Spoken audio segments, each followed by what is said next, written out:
Como tratar o irmão que pecou? Essa é uma pergunta que para alguns é difícil de ser respondida, mas a Bíblia nos mostra de uma forma clara como isso deve ser feito. Eu sou o pastor Herman e é sobre isso que iremos falar neste vídeo de hoje. Como tratar o irmão que pecou. Mas antes disso, se inscreva aqui no canal, se você ainda não é inscrito, se você ainda não se inscreveu, já curta este vídeo e também não esqueça de compartilhar para o maior número possível de pessoas. Amém? Vamos para o vídeo.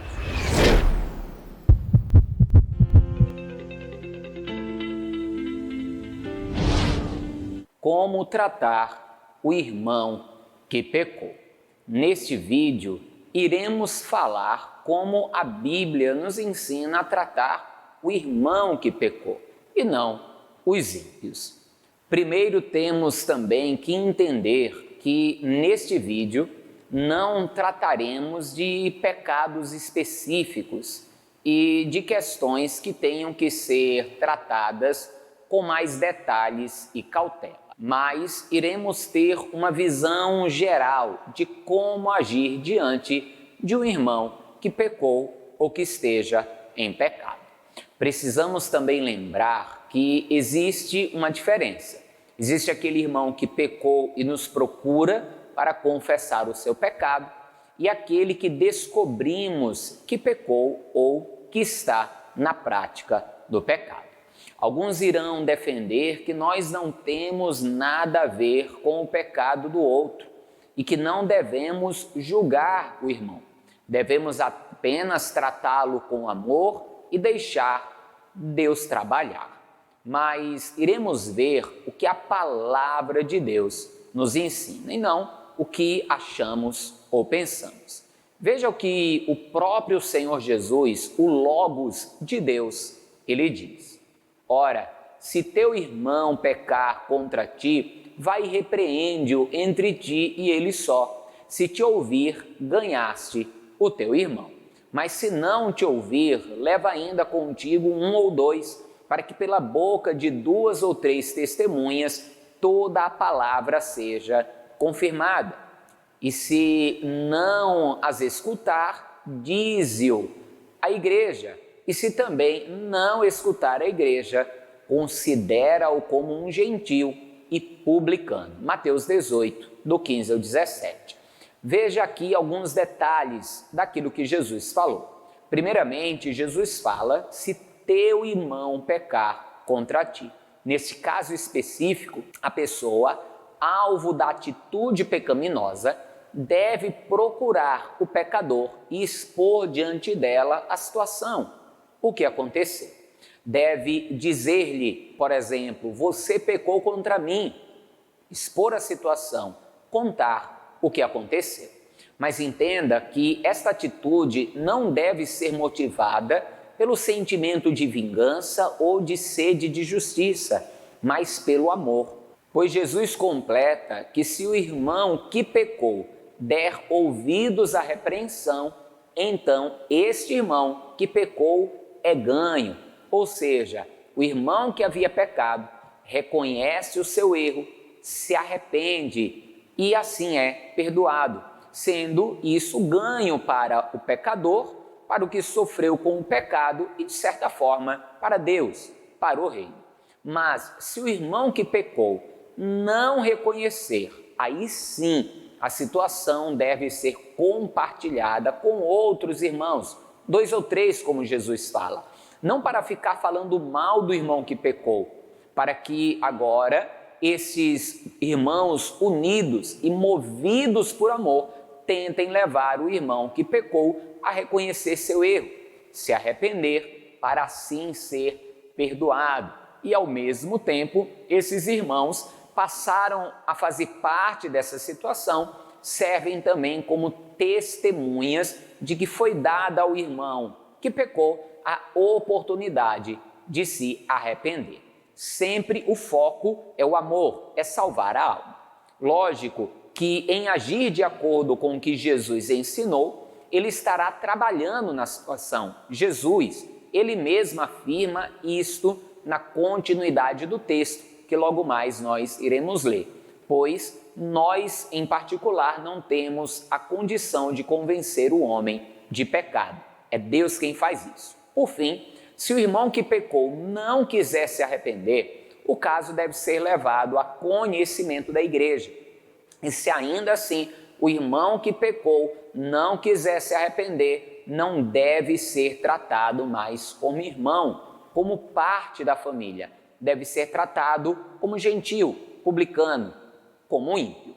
O objetivo é sempre que haja o arrependimento para ganho da alma.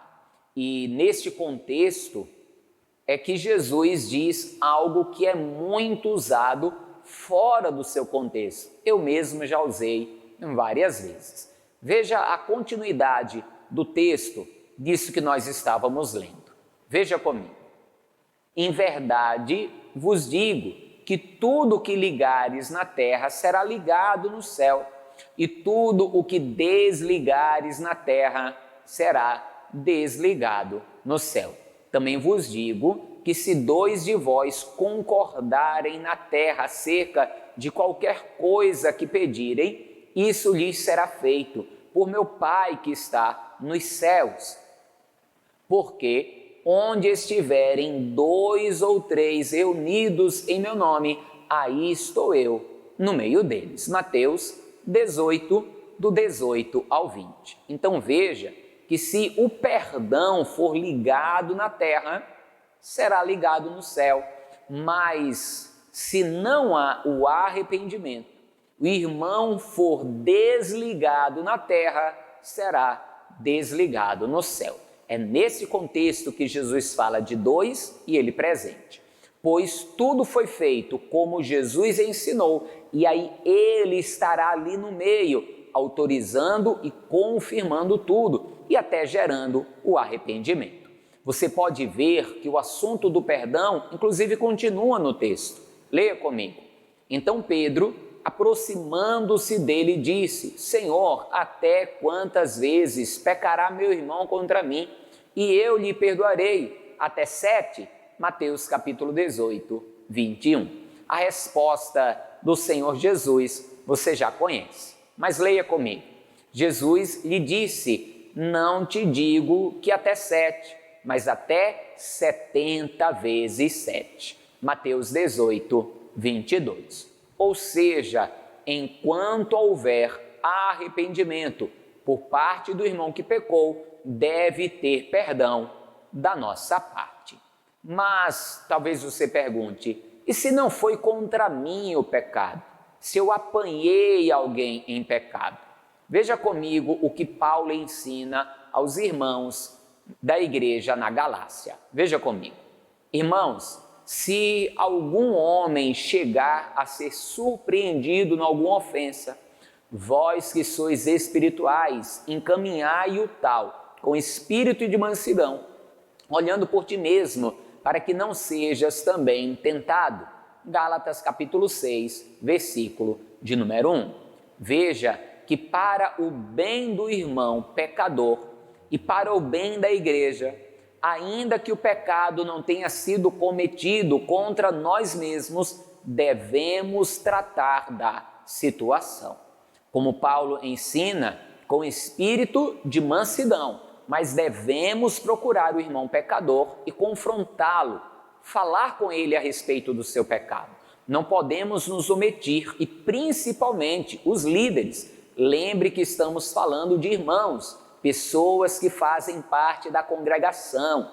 Não estamos falando de visitantes. Estes, os visitantes, aprenderão através da pregação da palavra, das instruções e de nossa própria postura de vida, o nosso próprio meio de agir.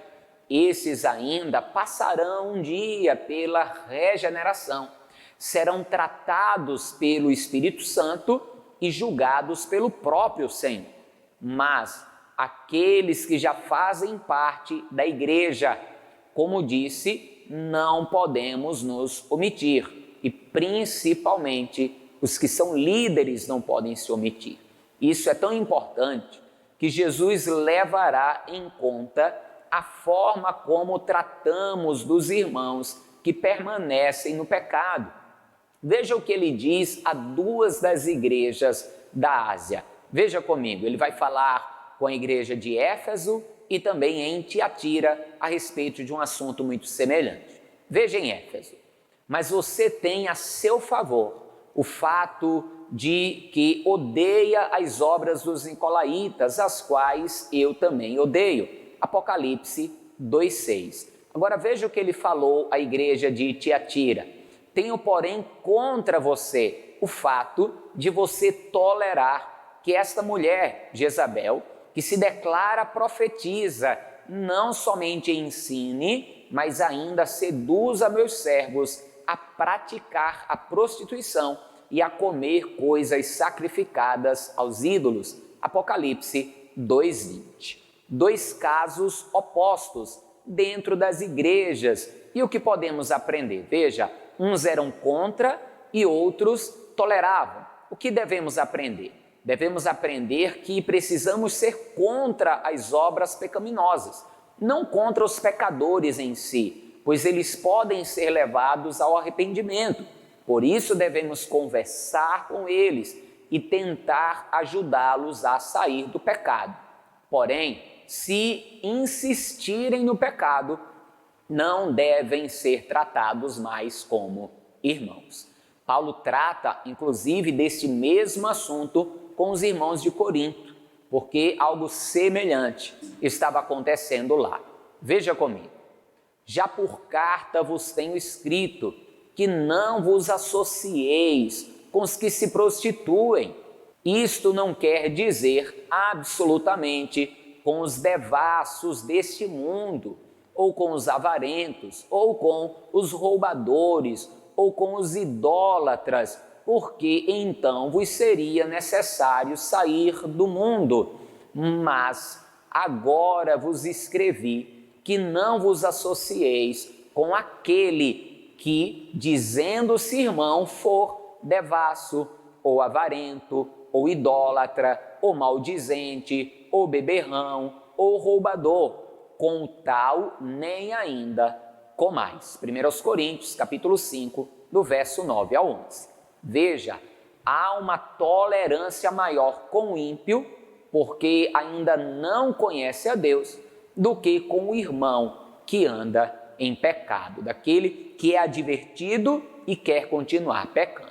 Então tratemos com amor os irmãos que reconhecem os seus erros e se arrependem, mas não devemos tolerar, não devemos nos associar com aqueles que querem o reino de Deus e o mundo ao mesmo tempo, pois não tem como. Aquele que é servo de Deus deve buscar ser santo, pois o Senhor é santo. E a própria palavra ensina que aquele que quer ser amigo do mundo se constitui inimigo de Deus. Amém?